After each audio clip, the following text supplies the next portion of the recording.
UKG చదువుతున్న పిల్లలు, వాళ్ళకి లోకం కోసం ఏం తెలియదు. పాపం అంటే ఏంటో తెలియదు, నీతి అంటే ఏంటో తెలియదు, దేవుడు ఎవరో తెలియదు, సైతాన్ ఎవరో తెలియదు. అలాంటి స్థితిలో ఉన్నటువంటి పిల్లలు పాపం చేస్తారంటారా? మీరు చెప్పండి. అసలు చాలా మంది చిన్నపిల్లలు పాపం చేయరు, వాళ్ళకే పాపం తెలియదు అని అనుకుంటారు. కానీ అది wrong.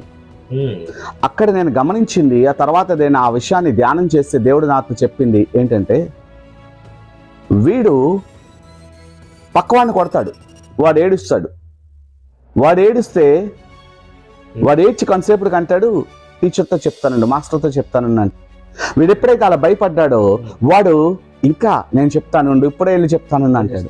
Emotional blackmail. Is that not sin? అంతేకాదు, వీడు వాడిని కొడతాడు, తిడతాడు, వాడు ఏడుస్తాడు. Is that not